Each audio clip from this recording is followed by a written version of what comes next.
soo jeeso dhammaantiin aad baan idin salaamayaa waxaan joognaa magaalada Oog ku sugan yahay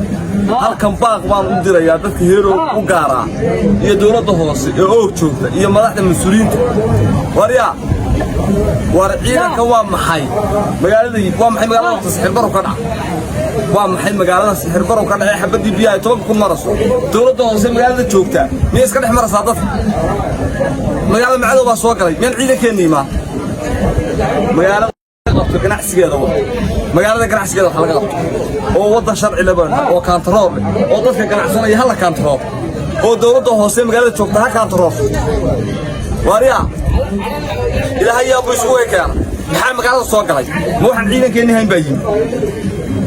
ciidankeennii hayn baa magaalada yimi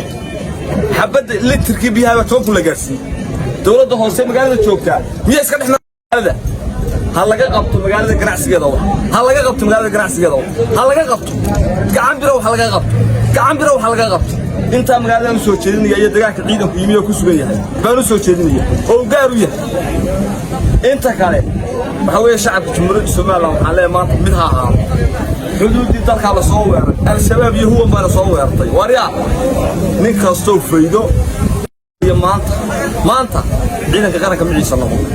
baan leeyahay kuma hadlayaan afka ciidanka kuma hadlayo laakiin afka shacabkan ku hadlaya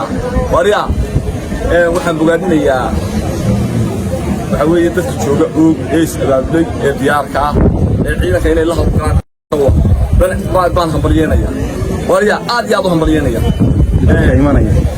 iyo dadka imaanaya ee magaca iyo sumcadda leh ee baayac mushtarka ee wanaagga sida waxaan cambaaraynayaa dadka baaha ciidanka la hoos yaacaya ee sixir bararka loo ordaya yaan cid wax ka qabanay baan cambaaraynayaa hadday eeg ee dhiig miiratada ah wallaahi oo billaahi oo tallaahi maxaan qof dhigtay halaga dawladda war mar labaad baan ku cilinayaa mar labaad xasan bariso wallaahi oo billaahi oo tallaahi baan dhex joogana dad maanta wax ka qaban war litirkii biyaha 10,000 u gaar magaalada maxaa soo galay ma waxaan ciidankii hayn baa yimi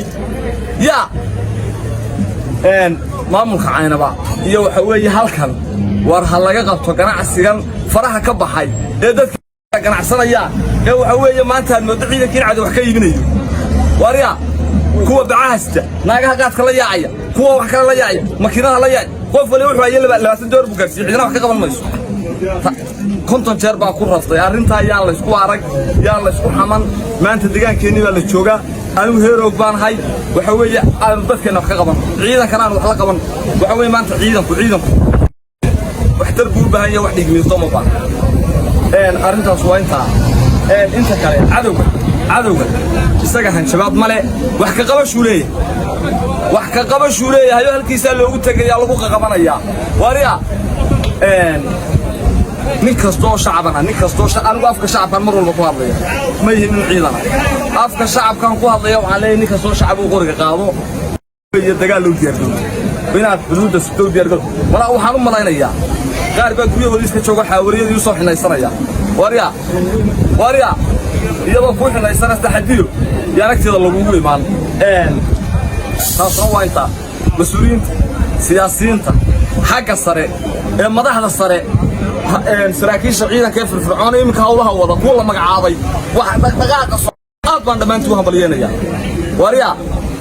qolada siyaasiyiintana waxaan leeyahay